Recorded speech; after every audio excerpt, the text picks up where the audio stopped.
الحمدللہ قرآن مجید رمضان میں نازل ہوا، شہر رمضان الذی انزل فیہ القرآن۔ ویسے تو عام دنوں میں بھی قرآن مجید پڑھنا چاہیے کثرت کے ساتھ، اس کے ساتھ ایک مضبوط تعلق ہونا چاہیے، کیونکہ قرآن مجید ہی وہ واحد چیز ہے جس کے ذریعے بندہ اللہ تعالیٰ سے براہ راست جڑ جاتا، یعنی ڈائریکٹ ریلیشن شپ، ڈائریکٹ کانٹیکٹ۔ کیونکہ ایک حدیث کے مطابق قرآن کریم کا ایک سرا بندے کے ہاتھ میں اور دوسرا اللہ کے ہاتھ میں، تو گویا وہ چیز جو براہ راست ڈائریکٹ اللہ کی طرف سے آ رہی ہے، دوسری طرف اگر ہم اس کو تھام لیتے ہیں، پکڑ لیتے ہیں، تو اس کا کیا معنی ہے؟ ہم ایک طرف سے اللہ تعالیٰ سے جڑ جاتے ہیں، اور جب اس کو چھوڑتے ہیں تو گویا ہم اللہ تعالیٰ سے دور ہو جاتے ہیں۔ اور قرآن پاک کے پکڑنے کا مطلب کیا ہے؟ یہ نہیں کہ اگر مصحف کو ہم ہاتھ میں رکھیں تو گویا ہم نے رسی کا ایک سرا ہاتھ میں پکڑ رکھا ہے اور بس ہمارے ساتھ ہے۔ اس کو پکڑنے کا مطلب یہ ہے کہ اس کو پڑھتے رہیں، اس میں غور و فکر کرتے رہیں، اس کو سنتے رہیں، یہ کسی نہ کسی طرح اس کے ساتھ عملی تعلق ہو ہمارا۔ صفحہ نمبر 91، فصل اول، قرآن کریم کی تلاوت کے آداب اور فضیلت۔ قرآن کریم کی سب سے بڑی فضیلت یہ ہے کہ وہ اللہ تعالیٰ کا کلام ہے۔ باقی تمام چیزیں کیا ہیں؟ اللہ تعالیٰ کی تخلیق، کریشن، اور قرآن واحد ہے جو اللہ کا کلام ہے۔ تو کریشن اور سپیچ میں فرق ہے نا۔ اللہ تعالیٰ نے بہت سی آیات میں خود اس کی عظمت بیان فرمائی ہے۔ فرمایا ھذا کتاب انزلناہ مبارک، اور ہم نے اس کتاب کو اتارا، یہ برکت والی ہے، یعنی خیر و بھلائی سے بھرپور ہے۔ اور فرمایا ان ھذا القرآن یہدی للتی ہی اقوم، یہ قرآن وہ راہ دکھاتا ہے جو بہت سیدھی ہے یا سب سے زیادہ سیدھی ہے۔ ہم ہر نماز کی ہر رکعت میں سورۃ فاتحہ میں یہ دعا مانگتے ہیں اہدنا الصراط المستقیم، کہ اللہ ہم کو سیدھا راستہ دکھا۔ تو وہ راستہ کہاں سے نظر آئے گا؟ کون بتائے گا؟ کون دکھائے گا؟ قرآن۔ ان ھذا القرآن، یقیناً یہ قرآن، یہدی، ہدایت دیتا ہے، راستہ دکھاتا ہے، للتی، وہ جو ہی اقوم، سب سے زیادہ درست، سیدھا اور اسٹریٹ ہے، جس میں کوئی کجی نہیں۔ اور اگر کوئی شخص قرآن چھوڑ کر کسی اور ذریعے سے ہدایت پانا چاہے تو وہ نہیں پا سکتا۔ اور فرمایا لا یأتیہ الباطل من بین یدیہ ولا من خلفہ، باطل نہ سامنے سے اس پر آ سکتا ہے نہ پیچھے سے، یعنی اس کتاب میں کسی قسم کی کوئی مداخلت نہیں ہو سکتی، اس کے الفاظ میں، اس کے کلام میں کچھ بھی اور داخل نہیں کیا جا سکتا، نہ نکالا جا سکتا ہے۔ یہ ایک مضبوط کلام ہے، اللہ تعالیٰ نے اس کی حفاظت کا ذمہ لیا ہے۔ بخاری شریف کے افراد میں حضرت عثمان بن عفان رضی اللہ عنہ کی حدیث ہے۔ افراد کا کیا معنی ہے؟ افراد بخاری شریف کے افراد میں، آپ نے لفظ متفق علیہ سنا، کیا مطلب ہے جسے بخاری اور مسلم نے روایت کیا ہے، اور افراد کا پھر کیا معنی ہوگا؟ اکیلے بخاری نے جس کا روایت کی۔ نبی صلی اللہ علیہ وسلم نے فرمایا تم میں سے بہترین آدمی وہ ہے جو قرآن سیکھے اور سکھائے، خیرکم من تعلم القرآن وعلمہ۔ اور حضرت انس رضی اللہ عنہ نے کہا رسول اللہ صلی اللہ علیہ وسلم نے فرمایا کچھ بندے اللہ تعالیٰ کا اہل و عیال ہیں۔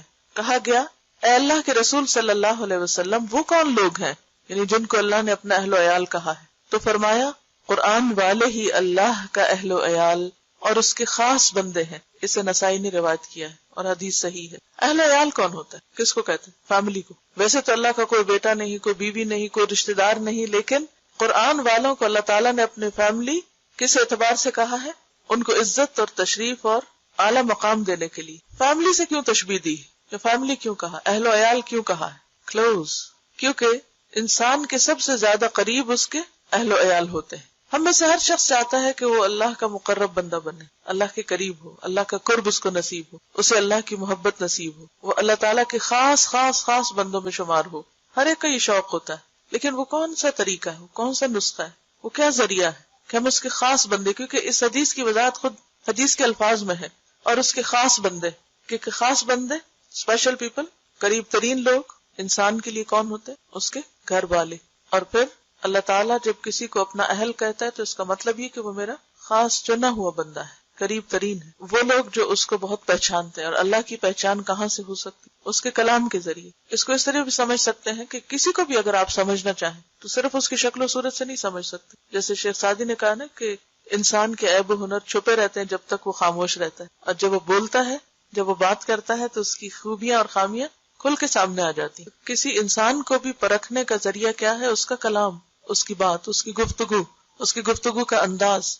تو اللہ تعالیٰ کی معرفت، اللہ تعالیٰ کی پہچان کس طرح ہو سکتی؟ یعنی ویسے تو کائنات کی مختلف نشانیاں ہیں، بہت سی جو اس کی کریشن اس کو دیکھ کر بھی اللہ کی پہچان ہوتی، لیکن جو پہچان قرآن کے ذریعے سے ہوتی ہے، اس کے کلام کے ذریعے سے ہوتی ہے، وہ کسی بھی دوسرے ذریعے سے نہیں ہو سکتی. نہ آپ کی عقل، نہ آپ کے انٹیلیجنس، آپ کی سمجھ بوجھ، آپ کے دنیاوی علوم، علم، کائنات میں گہرا غور و فکر، یہ سب چیزیں اپنی جگہ ہیں، لیکن سب سے بہترین ذریعہ اللہ کی پہچان کا اللہ کا کلام ہے، اور یہی اس سے قرب کا ذریعہ ہے. ایک اور حدیث میں ہے کہ نبی صلی اللہ علیہ وسلم نے فرمایا اللہ اس دل کو عذاب نہ کرے گا جس نے قرآن کو یاد رکھا، لیکن حدیث ضعیف ہے. اگرچہ ہم دیکھیں کہ معنی کے اعتبار سے بات میں ایک سینس ضرور ہے، یعنی اسے ہم نبی صلی اللہ علیہ وسلم سے منسوب نہیں کر سکتے، لیکن اگر اسے ویسے ایک بات کے طور پر لیں کہ وہ دل جس میں قرآن محفوظ ہو، کیونکہ قرآن کہاں اتارا گیا؟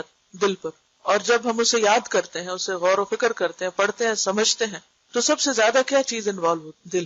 تو وہ دل اللہ کے قریب ہوتا ہے، اللہ تعالیٰ کی رحمت تلے ہوتا ہے، جس دل میں قرآن کی محبت ہوتی ہے، اور جس دل میں قرآن محفوظ ہوتا ہے، اور جس پر قرآن ایک طرح سے نازل ہوتا ہے. یعنی نازل ہونے کا مطلب وحی کا نازل ہونا نہیں ہے، نازل ہونے کا مطلب اس کے معانی کا انکشاف ہے اور اس کے اندر غور و فکر کی صلاحیت ہے. تو وہ جگہ جو ہر وقت قرآن میں مشغول ہو، آپ دیکھیے کہ جس جگہ قرآن مجید پڑھا جا رہا ہو تو کیا ہوتا ہے؟ اس جگہ پر رحمت اور سکینت نازل ہوتی ہے. حدیث میں آتا ہے نا، مجتمع قوم فی بیت من بیوت اللہ یتلون کتاب اللہ ویتدارسونہ بینہم الا ونزلت علیہم السکینہ وغشیتہم الرحمہ وحفتہم الملائکہ، کہ جب بھی کچھ لوگ اللہ کے گھروں میں سے کسی گھر میں اکٹھے ہو کر کیا کرتے ہیں؟ جمع ہو کر یتلون کتاب اللہ، اللہ کی کتاب پڑھتے، ویتدارسونہ بینہم، اور آپس میں اس کو سیکھتے سکھاتے ہیں، الا ونزلت علیہم السکینہ، مگر ان پر سکینت اترنے لگتی، غشیتہم الرحمہ، رحمت ان کو ڈھانپ لیتی، حفتہم الملائکہ، ملائکہ ان کو اپنے گھیرے میں لے لیتے ہیں. اگر اس جگہ کے ساتھ یہ معاملہ ہوتا ہے جہاں قرآن پڑھا جاتا ہے، تو وہ دل جو قرآن کی محبت سے سرشار ہو اور اس میں غور و فکر میں مشغول ہو، تو یقیناً وہ بھی اللہ کی رحمت کا مستحق ہوگا. اس کے برعکس وہ دل جس میں حسد اور بغض اور نفرت اور کینہ اور بہت سی اور منفی چیزیں بھری بھی ہوں، تو اس کے بارے میں کیا آتا ہے؟ اور بخل خاص طور پر قرآن مجید میں آتا ہے نا، آگ جو ہے وہ ان کے دلوں تک پہنچ جائے گی. تطلع علی الافئدہ، ویل لکل ہمزہ میں آتا ہے نا، ویل لکل ہمزۃ لمزہ الذی جمع مالا وعددہ، وہ جس نے مال جمع کیا اور گن گن کے رکھا، یحسب ان مالہ اخلدہ، وہ سمجھتا ہے کہ اس کا مال ہمیشہ اس کے پاس رہے گا. کلا، ہرگز نہیں، لینبذن فی الحطمہ، وہ ضرور ضرور توڑ پھوڑ دینے والی میں پھینکا جائے گا. حطمہ جہنم کا ایک نام ہے. وما ادراک ما الحطمہ، اور تمہیں کیا معلوم کہ حطمہ کیا ہے؟ نار اللہ، اللہ کی آگ، الموقدہ، جو بھڑکائی جا چکی، التی تطلع علی الافئدہ، وہ جو دلوں کو جا پکڑے گی. ویسے تو آگ سارے جسم کو پکڑے گی، لیکن خصوصی طور پر دل کو کیوں جا کے پکڑے گی؟ کیونکہ دل ہی مرکز تھا دنیا کی محبت کا. دل میں ہی یہ بخل اور مال کی محبت اور سارا وقت بس وہی کیلکولیشنز کرتے رہنا اور ان کیلکولیشن سے باہر ہی نہ نکلنا، اور باقی ہر چیز کو بھلا کر صرف اور صرف اسی چیز میں مشغول ہونا، اور اللہ کی یاد اور اللہ کی محبت اور اللہ کی بھیجی ہوئی ہدایت اس سے بالکل غافل ہو کے جینا، یہ اس بات کی علامت ہے کہ وہ سزا بھی خاص طور پر وہاں تک پہنچے گی. اور پھر یہ کہ کوئی بھی چیز جو دل تک پہنچ جاتی ہے وہ کہاں تک جاتی؟ مثلا آپ دیکھیں آپ کے بلڈ میں کلاٹس ہوتے، لیکن جب وہ کلاٹ دل تک پہنچ جائے پھر کیا ہوتا ہے؟ ہارٹ اٹیک ہو جاتا ہے. دل تک کوئی بھی چیز جو پہنچتی ہے وہ پوری باڈی میں آٹومیٹکلی پہنچ جاتی. تو آگ کو بھی دل تک پہنچایا گیا تاکہ وہ پورے جسم کو اپنی لپیٹ میں لے لے. اسی طرح بنی اسرائیل کے بارے میں آتا ہے، وہ اشربوا فی قلوبہم العجلہ، ان کے دل جو تھے وہ بچڑے کی محبت پلائے گئے.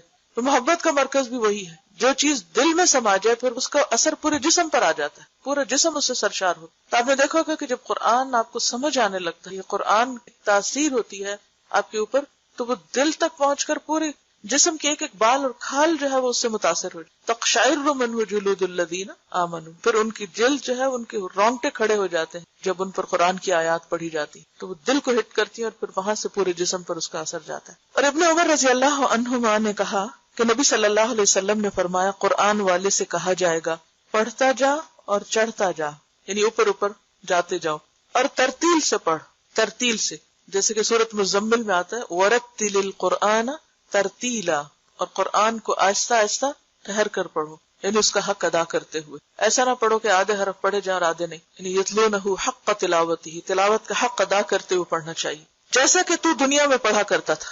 اور اگر کوئی دنیا میں ترتیل سے نہیں پڑھتا اور درست نہیں پڑھتا تو پھر کیا ہے؟ وہ قیامت کے دن اچانک ہی کہیں سے ترتیل شروع کر دے گا؟ نہیں. جو کچھ آپ یہاں کرتے ہیں، جس چیز پر آپ کا خاتمہ ہوگا، آپ کی کل یعنی آخرت کا آغاز وہیں سے ہوگا، ویسے ہی آپ اٹھیں گے، وہی کچھ کریں گے جو یہاں کر رہے ہیں. کیونکہ آخرت دراصل کیا ہے؟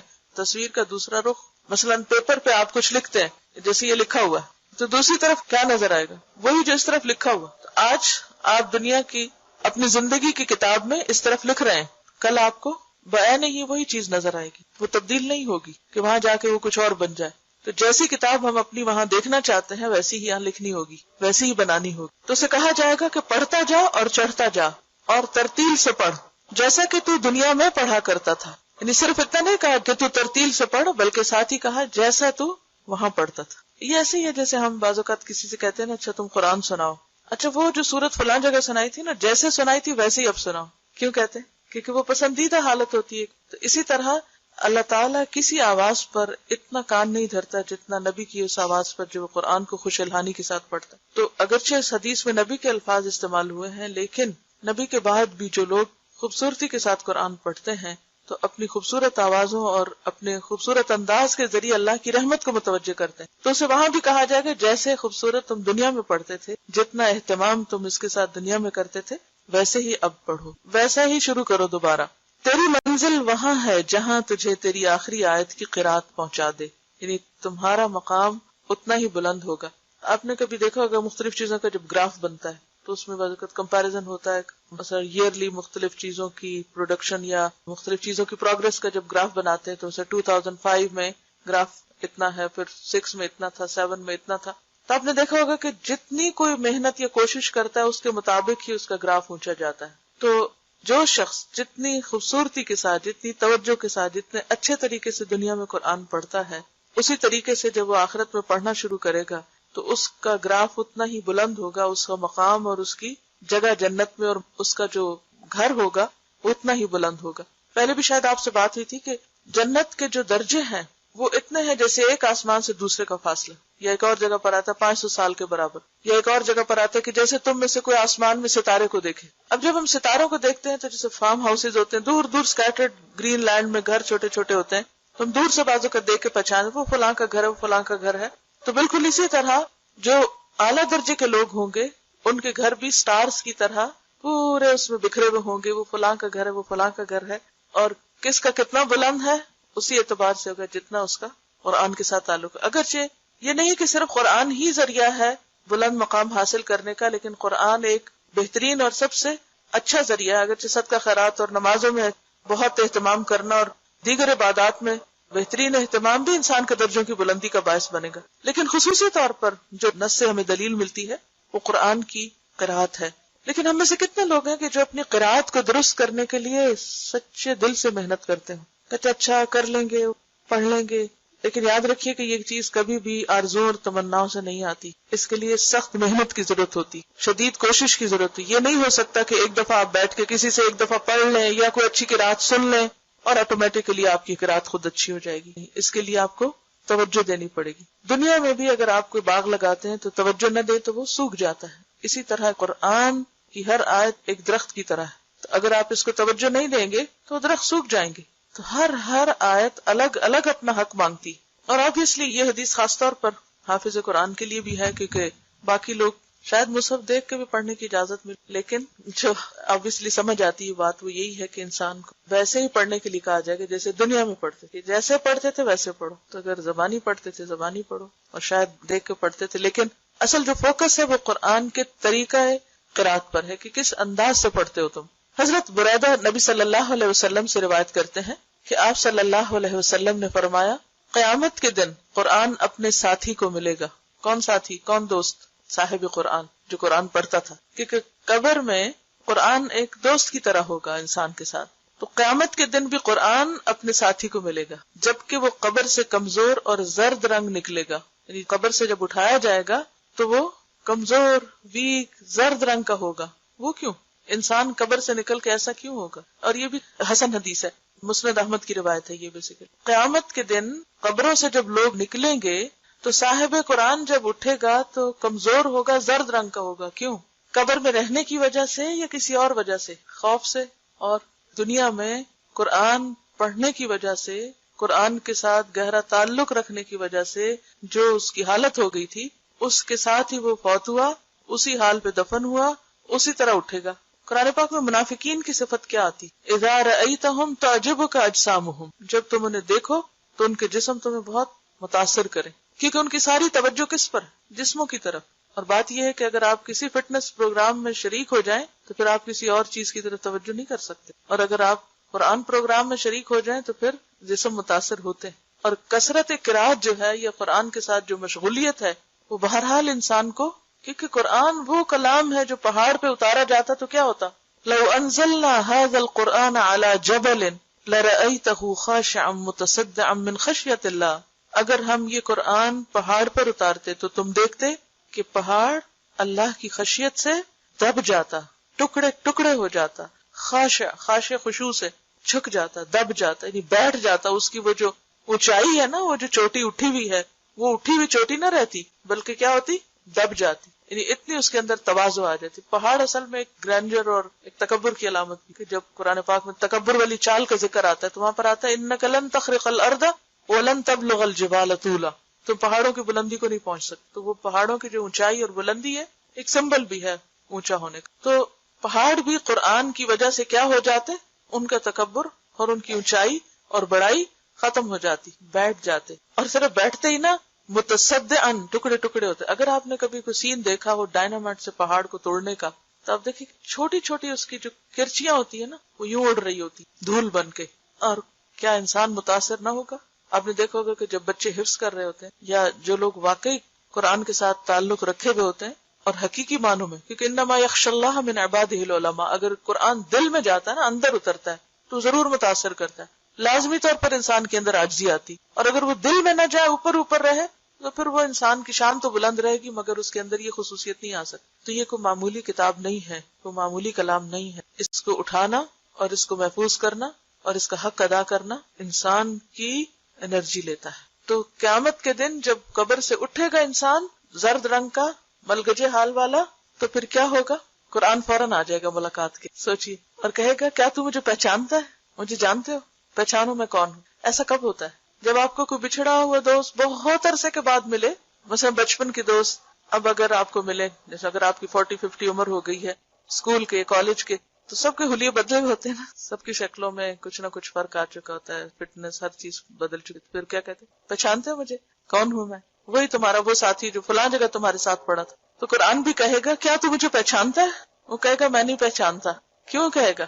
ایک تو وہ ہال ایسا ہوگا قبر سے نکلنے کا، اور دوسرا یہ کہ ظاہر ہے کہ کسی فزیکل شیپ میں تو قرآن کو کسی نے دیکھا نہیں دنیا میں۔ وہ کہے گا میں تیرا ساتھی قرآن ہوں، کہ میں نے تجھے گرمی میں پیاسا رکھا، کیونکہ یہ نہیں ہو سکتا کہ آپ قرات کریں اور آپ خوب پانی بھی پیئیں، بھول جاتے ہیں آپ پانی پی۔ میں نے تجھے گرمی میں پیاسا رکھا اور رات کو جگایا، کیونکہ رات بہترین وقت ہے قرآن کو پڑھنے اور سننے اور یاد کرنے۔ کیوں؟ کیونکہ یکسوئی ہوتی ہے۔ نبی صلی اللہ علیہ وسلم سے بھی کیا کہا گیا شروع کی جب سورۃ المزمل نازل، بالکل ابتدائی دور کی صورت ہو، قم اللیل الا قلیلا نصفہ او انقص منہ او زد علیہ ورتل القرآن ترتیلا انا سنلقی علیک قولا ثقیلا، ہم آپ پر بہت بھاری بات نازل کرنے والے ہیں، اتارنے والے ہیں، ڈالنے والے ہیں۔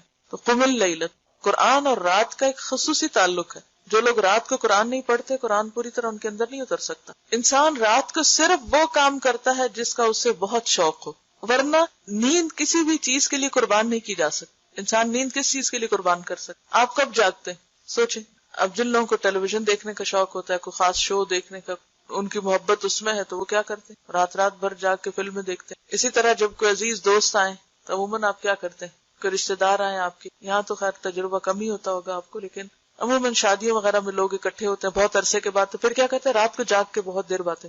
آپ صرف اپنی محبوب چیز کے لیے رات کو جاگ سکتے ہیں، کیونکہ نیند اس سب کو بہت پیاری ہوتی، نیند کو صرف محبوب چیز کے لیے قربان کیا جا سکتا۔ تو واقعی جس کو قرآن سے محبت ہوگی وہ قرآن کے لیے اپنی نیند چھوڑے گا۔ تو قرآن کہے گا میں تیرا دوست ہوں، میں نے تجھے گرمی میں پیاسا رکھا اور رات کو جگایا۔ اور ہر تاجر اپنی تجارت کے پیچھے ہے، ہر تاجر اپنی تجارت کے پیچھے ہے، اور میں آج تیرے لیے ہر تجارت سے اچھا ہوں۔ یعنی لوگ دنیا کے کاروبار میں لگے رہے، دنیا کا مال کمانے میں، دنیا کے پیچھے بھاگتے رہے، جابز کے پیچھے اور چیزوں کے پیچھے۔ چلے مردوں کی تو پھر ایک ضرورت ہوتی ہے، لیکن آج کے دور میں تو عورتوں کے لیے بھی جاب کرنا فرض سمجھ لیا گیا کہ وہ ضرور پیسے کمائیں۔ اور اگر وہ نہیں کرتی تو شاید وہ کوئی جرم کر رہی. حالانکہ اسلام نے عورت پر رتی برابر بھی یہ ذمہ داری نہیں ڈالی کہ وہ کما کر کچھ لائے. اگر وہ کرتی ہے تو ٹھیک ہے، اسے ایک حد تک اجازت ہے اپنی پابندیوں میں رہ کر کام کرنے کی، یا اگر کوئی مجبوری ہے تو ٹھیک ہے وہ کر سکتی ہے، لیکن ذمہ داری نہیں، فریضہ نہیں ہے اس کے اوپر. تو اس اعتبار سے ایک خاتون ہونا میں سمجھتی بہت بڑا پریویلیج ہے کہ ہم اگر نہیں کوئی کام کرتے تو نہ کرے تو ہم اللہ کے یہاں گناہگار نہیں. ہاں مرد اگر وہ اپنی بیوی بچوں کو بھوکا رکھتے ہیں، نہیں کھلاتے تو ان کی پوچھ پکڑ. تو بہرحال یہاں یہ کہا جا رہا ہے کہ ہر تاجر اپنی تجارت کے پیچھے ہے. کیا مطلب؟ یعنی جس کو جس چیز کے کمانے اور نفع حاصل کرنے اور پروفٹ بنانے کا شوق تھا، وہ دن کو کیا رات کو بھی اس کے پیچھے لگا رہا. اور میں آج تیرے لیے ہر تجارت سے اچھا ہوں. قرآن مجید میں بھی آتا نا، ہوا خیر مما یجمعون. یہ قرآن بہتر ہے ہر اس چیز سے جسے لوگ جمع کر رہے ہیں. مثلا آج ستمبر کی کون سی تاریخ؟ 5. آپ لوگوں نے 7 ستمبر سے قرآن پڑھنا شروع کیا تھا، تقریباً 1 سال ہونے کو. اس 1 سال میں آپ نے سورۃ یاسین تک قرآن کو جمع کیا، اس کا ترجمہ یاد کیا، اس کے معنی کو سمجھا، جس حد تک بھی جس سے جو محنت ہوئی، کوشش ہوئی، آپ نے سمیٹا اس کو. ہر ایک کا سمیٹنا فرق ہے نا، سب نے ایک جیسا نہیں دیا، تو سب کو برابر کر گیا، لیکن ہر ایک نے جمع اپنے اپنے ظرف یا برتن یا کیپیسٹی کے اعتبار سے کیا اس کو. لیکن کچھ لوگ سوچتے رہے کس چیز نے روکا ان کو یہاں آنے سے، مثلا کسی جاب نے یا کسی اور ایسے ہی کام نے. اس 1 سال میں انہوں نے کتنا مال کما لیا ہوگا، کتنے پیسے کما لیے، اس سے کتنا کچھ کیا بنا لیں گے. ہو سکتا ہے ان کی ضرورت ہے تو وہ تو ایک الگ بات ہے، لیکن اگر صرف شوق ہے، کئی لوگ صرف جاب کس لیے کرتے ہیں کہ اتنا پڑھا تو اب گھر بیٹھ جائیں، کہ میری سیٹسفیکشن نہیں ہوتی. تو اگر صرف شوق کے لیے مال جمع کیا، وہ مال کہاں رکھا ہوگا؟ بینک میں. مثلا وہ بینک کا مال کون استعمال کر رہا ہے، کس کو فائدہ دے رہا ہے؟ یا کوئی چیز خریدی ہوگی، مثلا کسی نے زیور خریدا، وہ زیور کہاں رکھا ہوا؟ یا ہاتھ پر رکھا ہوگا یا کسی بینک کے لاکر میں رکھا ہوگا. اسی طرح کچھ اور، اسی طرح دنیا کی چیز کو ڈیکوریشن پیس خوبصورت، کوئی اچھے کپڑے خرید لیے ہوں گے، وہ ساری چیزیں کہاں رہیں گی؟ یہیں رہ جائیں گی. لیکن وہ خزانہ جو قرآن سیکھ کر آپ سمیٹتے ہیں، دنیا کی کوئی چیز اس کے برابر نہیں، کچھ بھی نہیں ہے ہی نہیں کہیں. ہوا خیر مما یجمعون. جو کچھ بھی انسان کماتا ہے، جو بھی جمع کرتا ہے، سمیٹتا ہے، کتنا کھا لیتا ہے، کتنا پہن لیتا ہے، باقی کس کے کام آتا ہے، چاہتے ہوئے یا نہ چاہتے ہوئے. بعض اوقات انسان خوشی سے کسی کو دیتا ہے اور بعض اوقات نہیں بھی خوشی سے دیتا اور دوسرے لے جاتے ہیں. اور وہ کس کام لگاتے ہیں اس کو؟ مثلا ہماری اولاد لے جاتی ہے، کوئی بھی لے جاتے، کس کام لگائیں گے؟ ہمیں نہیں پتا کیا کریں گے ہمارے مال سے، ہمارے کام تو نہیں آئے. ما اغنى عنہ مالہ وما کسب.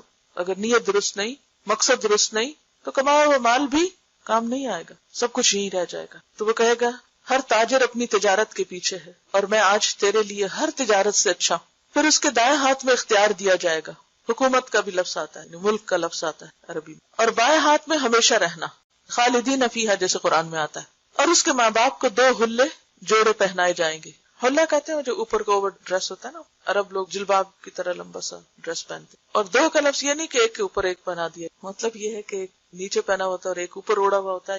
خدائی بہتر جانتا ہے ان کی اصل صورت کیا ہوگی اور اس کی قیمت کیا ہوگی، کہ ساری دنیا ان کی قیمت نہیں بن سکتی. پوری دنیا کا مال خرچ کر کے آپ دنیا میں وہ کپڑا نہیں خرید سکتے. وہ کہیں گے یہ حلے ہمیں کس سبب سے پہنائے گئے ہیں، اتنے خوبصورت کپڑے ہمیں کیوں دیے جا رہے ہیں؟ کہا جائے گا تمہارے بیٹے نے قرآن یاد کیا تھا. اور اگر ماں باپ کی یہ عزت ہے تو خود اس شخص کی عزت کیا ہوگی، خود اس کو کیا دیا جائے گا، کیا پہنایا جائے گا. پھر کہا جائے گا جنت کے درجات اور بالا خانوں میں پڑھتا جا اور چڑھتا جا. اقرا ورتقی کا لفظ آتا ہے عربی، ترقی کرتے جاؤ. وہ جب تک پڑھتا رہے گا چڑھتا رہے گا، خواہ تیزی سے پڑھے یا آہستہ، جیسے چاہے پڑھے، جتنی دیر چاہے لگائے، انجوائے کرے. ابن مسعود رضی اللہ عنہ نے کہا قرآن والے کو چاہیے کہ وہ اپنی رات کو پہچانے جبکہ لوگ سوئے ہوئے ہوں، اور اپنے دن کو جبکہ لوگ کھانا کھائیں، اور اپنے غم کو جبکہ لوگ خوش ہوں، اور اپنے رونے کو جبکہ لوگ ہنسیں، اور اپنی خاموشی کو جبکہ لوگ باتیں کریں، اور اپنے خشوع کو جبکہ لوگ تکبر کریں. کیا مطلب ہے اس کا؟ وہ اپنی رات کو پہچانے جبکہ لوگ سوئے ہوئے. رات کو پہچاننے کا مطلب کیا ہے؟ یعنی اس کی قدر و قیمت جانے کہ لوگ سو کر غفلت میں گزار رہے ہیں، کیونکہ جن کی زندگی میں کوئی مقصد نہیں ہوتا، کوئی پیشن نہیں ہوتا، انہیں سونے کا بہت شوق ہوتا ہے. وہ سو کر پھر سوتے ہیں، پھر سوتے ہیں. قرآن والے کے آس پاس لوگ سوئے پڑے، لیکن ان کے آس پاس لوگ سوئے ہوئے بھی ہوں تو وہ خود کیا کرتے؟ وہ ان کے طریقے پہ نہیں چلتے، وہ اس پہ حسرت نہیں کرتے ہائے کتنے خوش قسمت یہ سو رہے ہیں اور میں کس مصیبت میں، سب آرام کر رہے ہیں اور مجھے پڑھنا پڑ رہا ہے. وہ اپنی رات کو پہچانے، یعنی رات کی قدر و قیمت پہچانے کہ جب وہ زیادہ بہتر طور پر پڑھ سکتا ہے،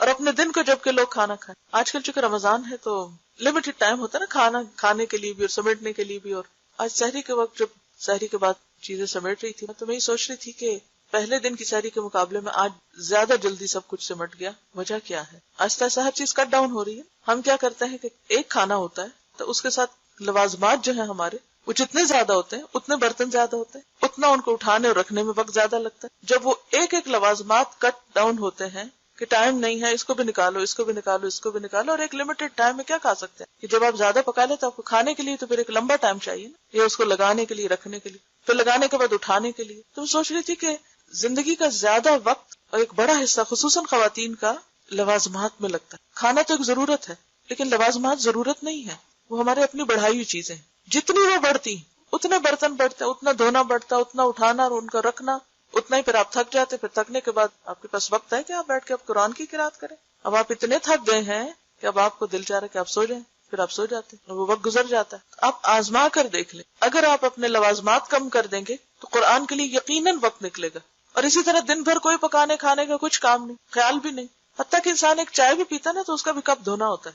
پہلے تو بنانی ہوتی ہے، پھر اس کے بعد دھونا ہوتا ہے، تو ٹائم لگتا ہے نا. اور کرنے کو کیا کیا آپ نے؟ چائے کا ایک کپ پیا، لیکن اس کے بنانے سے لے کر اس کو پینے اور پھر اس کو دھونے اور اس کے بعد رکھنے میں آپ ذرا ٹائم دیکھیں کتنا، اس میں ایک پوری صورت یاد ہو سکتی، یہ ریوائز ہو سکتی. لیکن بعض اوقات ہمیں ضرورت نہیں بھی ہوتی. کیا غذائیت ہے چائے میں؟ صرف عادت ہے. ضرورت نہیں بھی ہوتی تو بھی ہم کیا کرتے ہیں؟ بور ہو رہے ہیں، چلو چائے پی. اور یہ نہیں دیکھتے کہ کتنا قیمتی زندگی کا وقت صرف اس میں ہی گزر گیا. اور اگر ہم صرف دن میں 3 کپ پینے کے عادی، صرف ایک کپ کو کٹ کریں، جیسے آج کل رمضان میں ہوا ہے، کرنے کو دوسرا بھی کر سکتے ہیں، لیکن وہ بھی ہمیں ہوتا ہے کیا پتا تراویح میں سستی ہو جائے. کچھ نہیں ہوتا، کر کے تو دیکھیں. ول پار سے کام نہیں، کچھ نہیں ہوتا. اور اگر نہیں دل مانتا تو اللہ سے دعا کریں، یا رب جتنا میں نے کھایا ہے، جو بھی کھایا، اسی میں برکت ڈال دے، اسی میں طاقت ڈال دے، اسی کو غذا بنا دے، اسی کو دوا بنا دے، اور اسی کو سب کچھ کر دے، اور اس سے زیادہ کے جھنجٹ میں مجھے نہ ڈال. تو آپ دیکھیں گے کہ اسی کے اندر اللہ آپ کو قناعت دے دے گا، اور اس وقت کو آپ قرآن کے لیے استعمال کر سکتے. تو بات یہ ہے کہ قرآن کو پڑھنے کے لیے، یاد کرنے کے لیے آپ کو لازماً وقت چاہیے، اور وقت کہیں اور سے نہیں، ایک اور دن ملے گا آپ کو. یہی دن ہے، اسی میں سے آپ کو نکالنا ہے، اسی میں سے آپ کو اپنے لیے وقت بچانا ہے. آپ دیکھیں کہ ایک عورت کی زندگی خصوصاً ایسی ہوتی ہے کہ سب اس سے صرف ڈیمانڈ کر رہے ہوتے ہیں. شوہر بھی ڈیمانڈ کرتا ہے، بچے بھی ڈیمانڈ کرتے ہیں، رشتے دار بھی ڈیمانڈ کرتے ہیں، مہمان بھی ڈیمانڈ کرتے ہیں، سب اسی سے ڈیمانڈ کرتے، ہر ایک کو اسی سے اپنی ضرورت پوری کرنی. پھر آپ اپنے لیے نہیں جی سکتے، آپ کے اپنے لیے کچھ بھی وقت نہیں بچتا. کوئی آپ کے لیے نہیں سوچے گا، آپ کو خود سوچنا ہے اپنے کہ کیا ضرورت ہے اور کیا عیش و عشرت ہے، کہاں کٹ ڈاؤن ہے، کہاں سٹاپ ہے، بس یہاں تک، اور اس میں سے کتنا وقت مجھے نکالنا. تو آپ دیکھیں کہ منٹ کاؤنٹ کرتے کرتے آپ ایک اچھا والا چنک نکال لیں گے اپنی ساری مصروفیات کے ساتھ.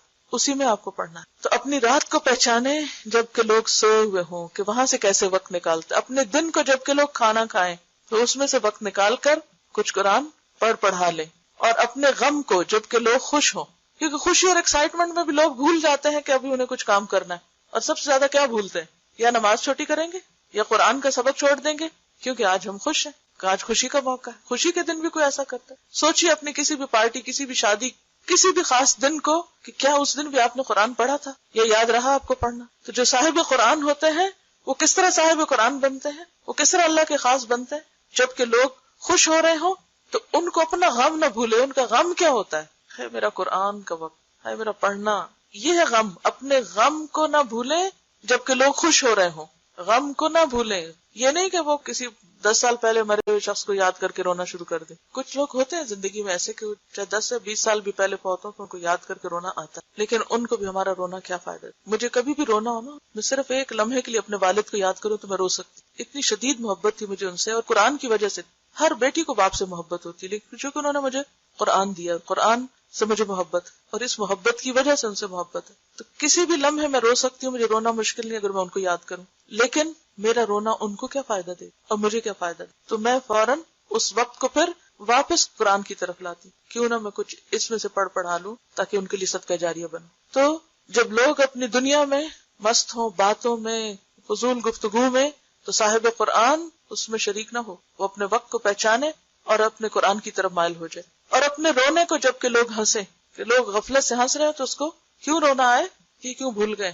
اور اپنی خاموشی کو جب کہ لوگ باتیں کریں، کیونکہ انہی باتوں میں سے وقت نکلے گا آپ کے قرآن پڑھنے کے لیے. اور اپنے خشوع کو جب کہ لوگ تکبر کریں. لوگ کس بات پہ اکڑتے ہیں؟ دنیا کے مال و دولت پہ. کوئی اپنے حسن پہ اترا رہا ہے، اور کوئی اپنے لباس پہ، اور کوئی اپنے زیور پہ، اور کوئی اپنے گھر پہ، اور کوئی اپنی جاب پہ، اور کوئی اپنی ڈگری پہ. جب لوگ ان چیزوں پہ اترائے، کبھی بھی احساس کمتری کا شکار نہ ہو. اس وقت اپنا جائزہ لیں کہ میرے اندر کتنی عاجزی، اور یہ عاجزی کون لاتا ہے؟ قرآن. قاری کے لائق نہیں، یعنی قرآن پڑھنے والے کے لائق نہیں، یعنی اس کو زیب نہیں دیتا، اس کے لیے اچھا نہیں کہ وہ سنگ دل، غافل، شور مچانے والا اور مغلوب الغضب ہو. یہ 4 چیزیں قرآن پڑھنے والے کو سوٹ نہیں کرتی، اس کے اوپر نہیں سجتی. کون سی ہے وہ؟ کہ وہ سنگ دل ہو، ہارڈ ہارٹڈ، اس کے اندر کسی کے لیے رحم نہ ہو، غافل، بے فکر پن، یہ بھول گئے وہ بھول گئے، یہ نہیں کیا وہ نہیں کیا، کوئی وعدہ کیا تو اسے چھوڑ دیا، کسی کے ساتھ کوئی بات کہی تو اس میں غیر ذمہ داری کا ثبوت دیا. ایسا نہیں ہوتا وہ. اور شور مچانے والا، یعنی اس کی گفتگو میں بھی ٹھہراؤ ہوتا ہے، وہ چیخ چیخ کے باتیں نہیں کرتا، اور غصے میں ایسا مغلوب نہیں ہوتا کہ وہ بھول جائے کہ اس کے کرنے کا کام کیا تھا. یعنی اس کا غصہ بھی اعتدال میں ہونا چاہیے. فضیل نے کہا قرآن کا حامل یعنی قرآن پڑھنے والا، صاحب قرآن اسلام کا علم بردار ہے، اسلام کا ریپریزنٹیٹو ہے. اسے لائق نہیں کہ لغو گوئی کرنے والوں کے ساتھ مل کر لغو گوئی کرے. کیا مطلب؟ کیا نہ کرے؟ بےہودہ کلام نہ کرے، کیونکہ جس زبان سے قرآن پڑھا جاتا ہے اس زبان سے فضول گفتگو زیب نہیں دیتی. بھولنے والوں کے ساتھ بھول جائے. کس چیز کو بھولنے والوں کے ساتھ؟ آخرت کو بھولنے والے. کھیلنے والوں کے ساتھ کھیلے، یعنی اگر لوگ کھیل میں مشغول ہیں تو وہ بھی جا کے کھیلنے لگے. اسے چاہیے اللہ کی عظمت کو ملحوظ رکھے، اور نہ یہ لائق ہے کہ وہ اپنی حاجت کسی کے پاس لے کر جائے، کسی سے سوال نہ کرے، کسی سے کچھ مانگے نہیں، کیونکہ وہ صاحب قرآن ہے، اس کے ساتھ قرآن کا نام ہے، وہ قرآن کی عزت ہے. ایسا کوئی کام نہ کرے کہ جس کی وجہ سے لوگ کیا کہیں، یہ قرآن پڑھے ہوئے ہیں، یہ قرآن پڑھانے والے لوگ ہیں، جیسی مین حرکتیں کرتے ہیں. بلکہ لوگ اپنی حاجتیں اس کے پاس لے کر آئیں. امام احمد بن حنبل رحمۃ اللہ علیہ نے کہا میں نے خواب میں رب العزت کو دیکھا. میں نے عرض کیا اے میرے رب، آپ کی جناب میں تقرب حاصل کرنے والے کس چیز سے تقرب حاصل کرتے ہیں؟ یعنی وہ طریقہ بتائیے کہ جس سے آپ کے قریب ترین ہو جائیں. وہ کون سی چیز ہے؟ فرمایا اے احمد میرے کلام سے، یعنی قرآن سے. میں نے عرض کیا سمجھ کر پڑھنے سے یا بغیر سمجھ کر پڑھنے سے بھی؟ فرمایا سمجھ سے بھی اور بغیر سمجھ کے بھی. یعنی بعض اوقات آپ تلاوت جب کر رہے ہوتے ہیں تو ہر لفظ اور ہر آیت پر غور و فکر نہیں کر پاتے. آپ نے غور کیا ہوگا جب آپ تجوید کے رولز کو دیکھتے ہیں تو کیا بھول جاتے ہیں؟ میننگ بھول جاتے ہیں. تو پھر آپ کا نہیں کیا فائدہ ایسی تلاوت کا؟ کئی لوگوں کو شیطان یہاں سے بہکا دیتا ہے، کوئی فائدہ نہیں ایسی تلاوت کا، تمہیں سمجھ تو آ نہیں رہی، تم تو صرف اسی پہ توجہ کیے ہوئے. کوئی بات نہیں. کیوں؟ اس لیے کہ آپ قرآن پڑھ رہے ہیں، اللہ کا کلام، اور اس کا ایک ایک حرف کا حق ادا کر رہے ہیں. یہ بھی ایک قابل عزت اور اللہ کے قریب ہونے والا کام ہے. تو ہم سب کو اس بات کا دھیان رکھنا چاہیے کہ ہم کیا ہیں؟ حامل قرآن ہے، صاحب قرآن ہے. ہمارا اخلاق صاحب قرآن ہونے کو ریپرزینٹ. دنیاوی خواہشات اور دنیاوی ضرورتیں کے لالچ رکھنا دل میں اور دنیا کی محبت رکھنا بیسیکلی، کیونکہ قرآن ایسی چیز ہے بابرکت کہ جس کے ساتھ ہر برکت اترتی ہے. لیکن اگر انسان کے دل کے اندر لالچ ہو تو برکتیں چھن جاتی. قرآن پڑھانے کے بعد سوائے اللہ کے انسان کسی چیز کی طرف خواہش نہ رکھے، یعنی دنیا کی حسرت اس کے دل میں. کیونکہ قرآن پڑھنے کے بعد اگر کوئی شخص دنیا کی محبت رکھتا ہے یا کسی اور چیز کو اس سے بڑھ کے امپورٹنس دیتا ہے تو وہ قرآن کی ناقدری کرتا ہے.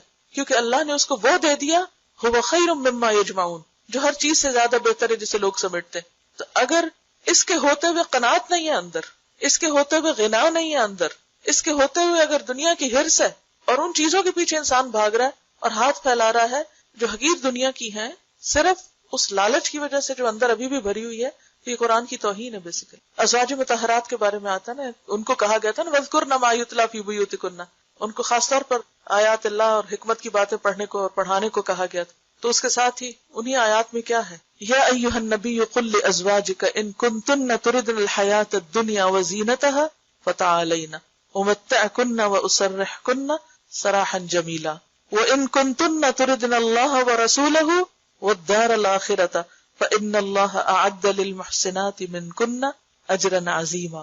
2 راستے ہیں، جس کو چاہیں اختیار کر لیں. حضرت عائشہ نے کیا کہا، اس بات کے لیے میں اپنے ماں باپ سے مشورہ کروں؟ مجھے تو اللہ اور اس کا رسول اور آخرت کا گھر چاہیے. وآخر دعوانا ان الحمد للہ رب